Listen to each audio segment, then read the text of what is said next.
Pennod 41. Doeddwn ni ddim yn meddwl bod dagrau gen i ar ôl, ond yna rai yno o hyd. Maen nhw'n pwlio ar hyd fy wyneb ac yn mynd dros mam a dad a bibi, a dwi erioed wedi teimlo dim byd tebyg.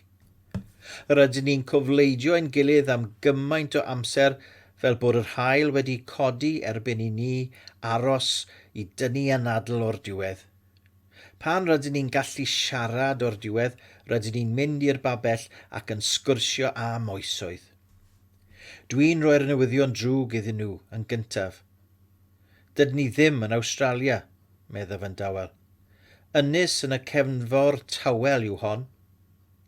Dyw mam a dad ddim yn ymddangos fel betawn nhw wedi syni. Dwi'n synhwyro eu bod nhw'n gwybod yn barod. Mae mam yn rhoi breichiau amdano ni. Rydyn ni gyd gyda'n gilydd, medd hi.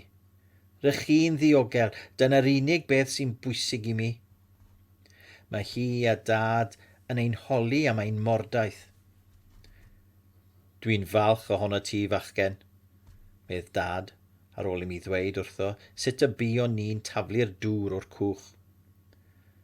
Y camol hunanol, medd mam ar ôl i bibi ddweud wrthi am y morwr a aeth ei uned fwced. Yn union, medd bibi. Wedyn mae'n gwgi ac yn edrych o gwmpas y pabell. Mae rai pobl yn siarad yn hapus fel ni, ond mae rai eraill yn llefain a'i llygad yn goch. Mae Rashida yn dweud, medd bibi yn feddylgar, bod rai pobl yn gymelod hunanol o achos beth sydd wedi digwydd iddyn nhw. Rydyn ni'n cyflwyno mam a dad i Omar a Rashida.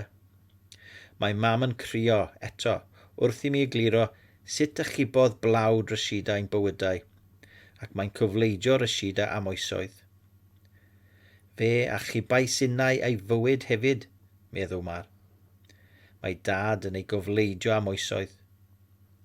Dwi'n gweld bod Omar yn teimlo braidd yn anghyfforddus, felly dwi'n newid y pwnc. Mae gen i ychydig o newyddion da, meddaf wrth mam a dad. Mae bibi yn wirioneddol dda am chwarae pêl-droed. Mae hi'n mynd i fod yn seren pêl-droed. Mae bibi yn wen o glist i glist. Mae hi'n fy mhwnio yn gadarn ar fy ysgwydd. A Jamal hefyd, medd hi. Dweud wrthyn nhw am y cynllun, Jamie. Dwi'n syllu arni. Jamie? Mae angen llysenw ar seren pêl-droed, medd bibi. Dwedodd Omar wrtha i.